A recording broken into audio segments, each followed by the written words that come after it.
Alright guys, welcome back. Today we're going to do another review. This is a crowdfunded book called The Atlantean, Volume 1, Issue 1 from Arrow Comics. This is, like I said, this is a crowdfunded book made by Randy Zimmerman and Russ Leach.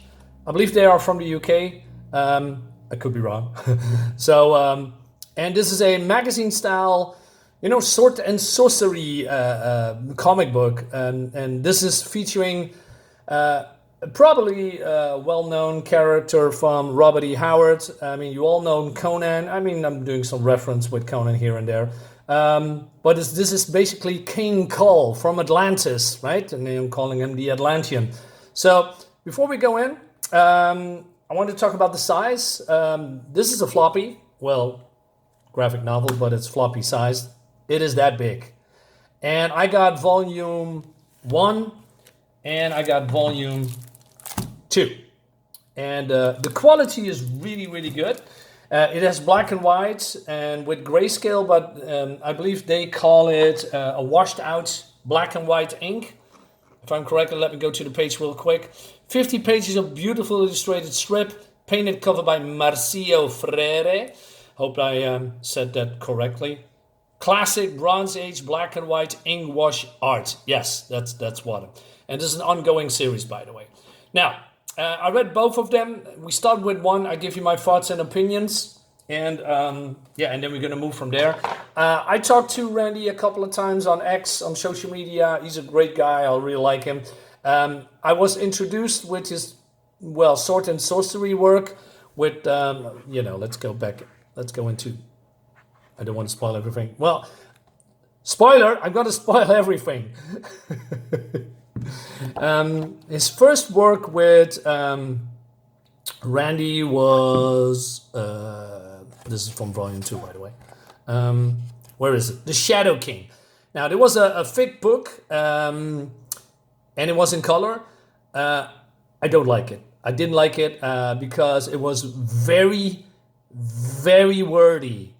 Meaning every panel has dialogue caption boxes, word balloons.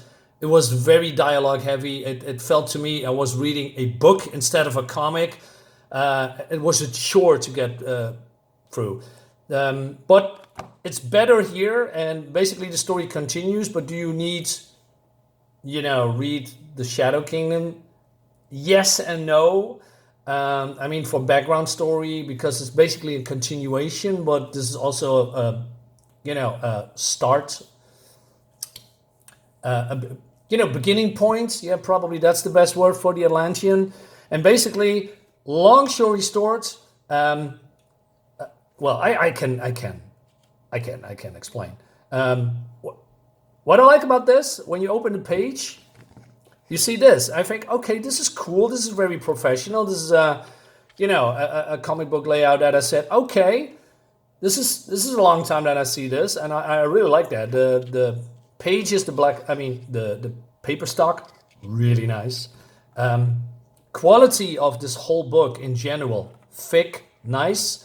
Like painted cover. So I thought Russ Leach did then, the layouts, and then it's been painted over. I'm not sure how it really works, but I'm very curious what the process is. It's well done, right? And now let me explain a little bit of the story here. So it says here, in the time before Atlantis sank and the land of the world was savage and untamed, one man would claim his destiny, leaving his Atlantean tribe behind and throwing off the shackles of Lemurian bondage. He sailed the seas as a pirate captain before seizing his place as a king. After reality-shattering events as in Volusia as told within the pages of the Shadow Kingdom, Kull and Brule taking a solemn vow to hunt down and destroy the hidden empire of the Serpent Man. And that's basically how it begins. So King Kull, because that's his real name, or Kull, sprung, I believe, from the pages of Marvel Comics. And I believe Kull was before Conan, if I'm correctly... It's been a very long time, right? But I believe Kull is now public domain. Therefore, Russ and Randy taken up himself to tell the stories of Robert E. Howard, and this is basically a love letter. Now, don't get me wrong, I have something to say about this book, but they really try to, tell the stories as Robert E. Howard intended to do, and I think they, to a certain degree, succeeded. Like I'm trying to say, they really love this work, and I think they are doing a fine job, especially with Volume 2, by the way. So we start in a town, and you can see, the art is already good. There's a lot of backgrounds. There's people in the foreground. It's a living city, and this is the kingdom of Volusia, and this is a city called Darkov. And then we are going to a tavern called the Demon's Breath. And then we see Kull here is pretty depressed. And, and this is probably familiar when I did a Conan comic, not long ago. Was it yesterday? It's probably yesterday. I'm sorry, I had a very long day yesterday. I came home late. I was tired, and it's incredibly hot here. So forgive me if I'm, forget some details here and there. But okay, let's start here. We see Kull. He is pondering, and he's this waitress who is also the owner of this bar. And he says, "Hey, can I get some 2 flagons, ale, and food?" And they want to stay the night, right? So this owner of the bar is basically say, "Hey, there was an inn up the street, but it's closed, so not many visitors pass this way anymore." And he says, "Why is this area in decline?" says Kull. And she explains that, mines dried up years ago, lumbering is hard work, farming is a challenge, and there is demons roaming the city or in the neighborhood. So he pays her with gold because he's a king, but nobody knows that, right? Because he is pretty on the cover. And it's personal criticism. I think Kull deliberately looks like that, but sometimes, if I'm going a little bit further, he looks like some kind of a homeless man found on the street. Looks like a 40-old-year man that dyed his hair black. He has this very grizzled look. That's basically a little bit my complaint, because Kull in general in this book feels a bit bland, right? So, for instance, if we go to, let's say, Conan, Conan is womanizing, drinking, he has some personal demons, but he also likes to laugh and have fun. Well, mostly, Kull here is just sitting and, basically the opposite of Conan, which is a bad thing, but makes him a little bit bland. He doesn't laugh, he doesn't make jokes a lot, or, it's just sitting here brooding. He also, this girl noticing that this guy is golden, he's brushing her off. And the other guy doesn't like that, but then he's standing up because there's a brawl coming. And he says these words, Ka Namaka Lajarama. And he says, what are you doing? And Kull says, all right, real man. Well, these are some kind of a magic words that the snake people don't like. They basically, I believe, burning up or something when the words are spoken. But these are just normal man, right? Because he thinks everyone wants to kill him, or snake people, but that's not really the case. So okay, we have some cool brawls here, and but then the owner of the wait a minute, did I? Yeah, here, look at this. Looks great. Some classic bar brawling with a lot of people punching each other's lights out. I wish there was some kind of a sound effect here, right? Because the art, Randy's art is really good, but sometimes it feels a little bit static, if you know what I mean. Randy. What is it? Russ Leach. I'm sorry. Randy is the writer. But then, like I said, the owner says, saying, "Hey, all of you, listen to me. I will not have your reckless brawling wrecking the demon's breath." Rudd, her husband, that is went missing because of, he went away and then he never came back. So she thinks that demons took her, right? And basically she's putting everybody into place. So, or get out, or just, go back to your seats and drink yourself silly or something like that, right? Kull likes that. She's she knows how to, to dominate this. Well, dominate is not the real word, but she's the owner. She's a strong woman. That's what I'm trying to say. And but then Brule comes back, and they, we see this a little bit reminiscing about past events. When Kull was king, and before this whole journey starts. Also, like I said, personal opinion, him, having some kind of a vest with he looks like he looks like a homeless bum. And I wish, we see him more in normal clothes, and, and I know he wants to be undercover, but still, his grizzled look, 40 plus years old. I'm not sure he is 40 plus years old, but he looks like it. He looks washed up. And I think that's not really a good look for King Kull. So I wish he just had donned some normal clothes, shaving, personal opinions. And this is where the journey starts, when they are, going outside and try to hunt down the Snake Man. I love this whole, everything is being told in one page instead of by panel by panel by panel. Classic. Love it. Right? And so the owner of this bar is saying, hey, girl, this entire ruckus started because of you. You caused me nothing but grief. And he's basically saying, here, you two do whatever you want with this girl. And it seems that Rudd, her husband, took her in or something, probably out of pity. Not entirely sure. He says, what my beloved Rudd saw in you, I will never know. Well, we're going to find out what happened. Anyway. And so, of course, Kull and Brule say, I'm not interested. Conan, on the other hand, would taken her to bed right away. But then Kull sees something. And she has an armlet that looks the same as Brule, and it has the mark of the snake people on it, right? And said, where do you get it?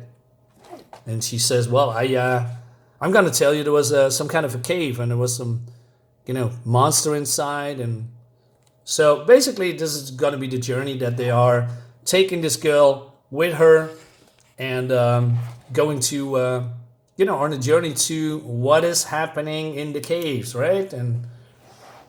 But then this girl has a god called Vitra. And Kull says Vitra, not Valka, like Crom for Conan and Valka for, Kull. No, she's a believer in the god Vitra, serpent god of health, wealth, and renewal. Her symbol adorns this amulet. That's why it's so precious to me, she says. You worship a serpent god. But Kull doesn't, tell her anything. Now, the whole thing here is her talking about the serpent god, that it's a good god, right? And they are wanted to make camp, but then something happens. She found some kind of a, what's the word? Stone? Some kind of a trail. And they're gonna, said, okay, we are here, we need to go, this is where the path lies. But then they're getting attacked by these monstrous, out of nowhere wolf creatures, I guess? Giant wolf creatures.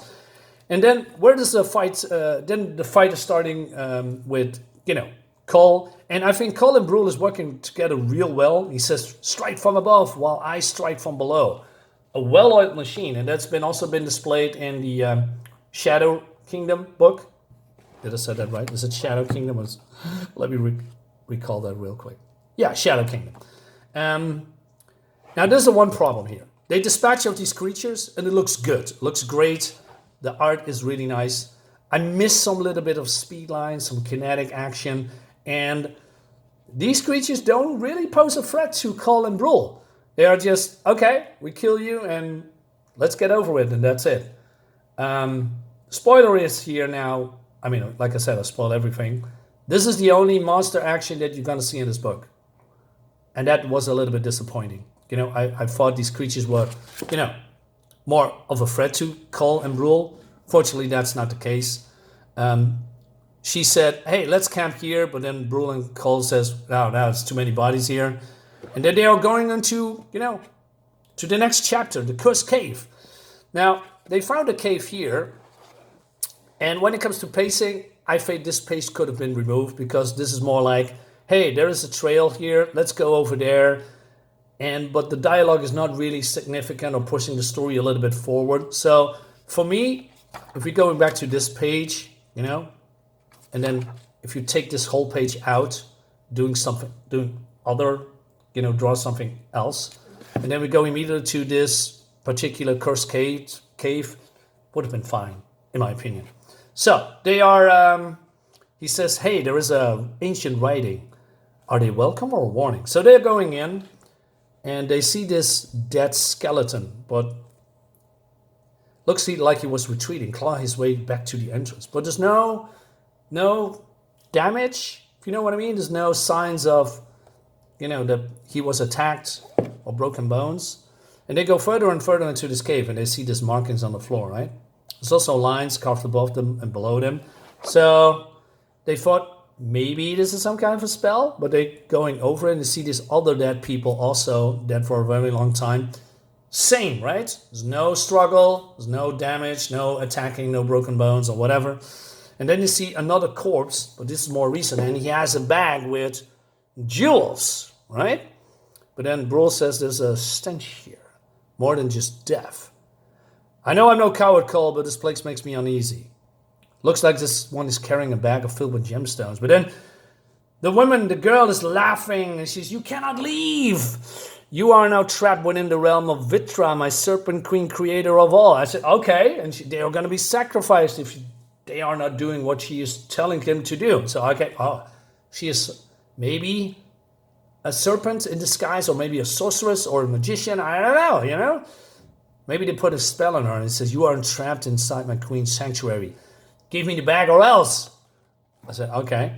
But then Kull and Brule just standing around, looking around, grabbing the satchel, and he says, I feel it, because Brule's feeling dizzy. This is starting to blow. We must move. And then she says, throw me the bag to me. If this bag is so important, why don't you get it? He says, no, toss me that bag to me or die at the hand of Vitra. Don't make me cast another spell upon you. And she is waving her hands, right? And and we see this hissing sound on the back. I said, wait a minute, hissing? Snakes? No. And they are getting more dizzier and dizzier, and this hissing sound is getting louder and louder, and she's just waving her hands. She says, ha, you are trapped. But then Kull says, I said the innkeeper was right. So he says, the world is now spinning. Kull fights the demon spell. Using what lets of his senses, Kull comes to a quick conclusion.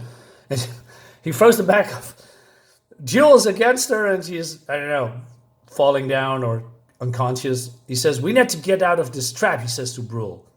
He says, but the spell, if we already passed the runes, we'd be dust already. But how? No time to explain. We need to get out of this place now. And they are getting out of this place, and they're coming back to the senses again. And so the whole trap there was no trap. There was no spell, and she isn't a sorceress. So my conclusion was this hissing sound, and they are getting dizzy, probably because of gas, maybe? I don't know. And they're just going out, and they are just fine. And I think, okay, that's a little bit anticlimactic, because the bag is here from the tavern. And this girl is explaining, because she is, she just wants to get the jewels, right? So it was all a ruse. And she is explaining that her beloved and Rod were running away together from the grizzle hag Gilda. We found a cave filled with gems, and Rod began mining out as much as he could until he fell dead from the foul air. And she just scared to retrieve the gems, and so it traveled back to Dark Gulf of Health. Okay. Now, okay, I'm coming back to this a little bit later. So they say, hey, we're going back to the tavern. You can explain what happened to Rudd, to Gilda yourself, right? And they're also marking this cave as something, as dangerous for other travelers.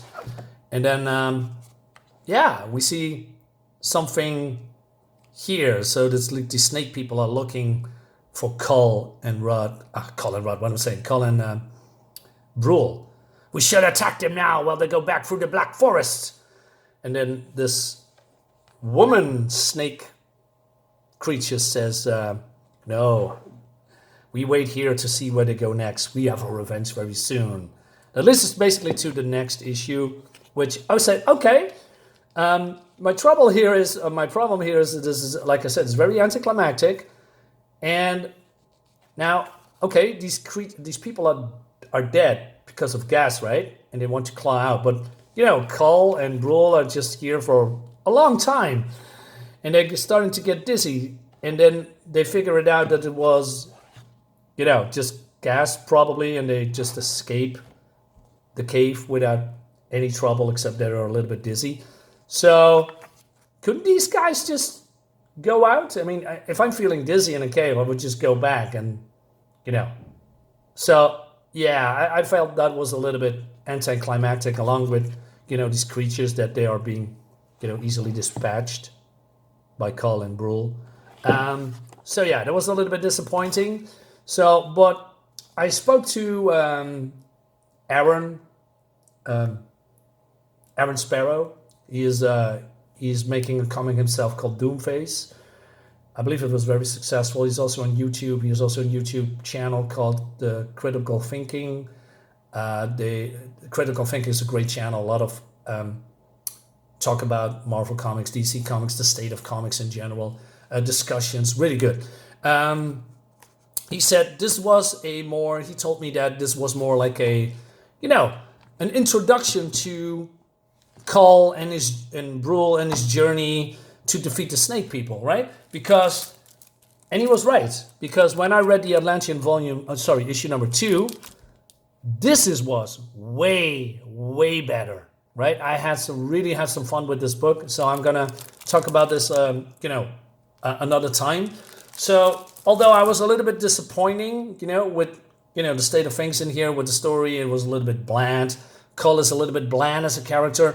Brule is more like a fun, he likes to joke around, and these two complement each other, but I wish they had there was a little bit more personality in their character, right? So a little bit more differentiating. Maybe it was cool that Brule was a little bit more, adventuring, womanizing, and Kull is more the brooding, strategizing guy, a little bit more opposite.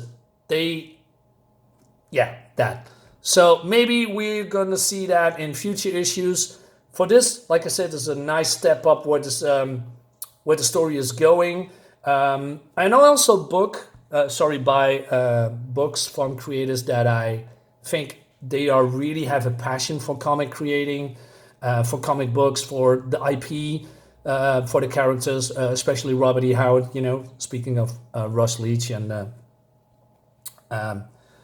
how do you say, Randy Zimmerman here.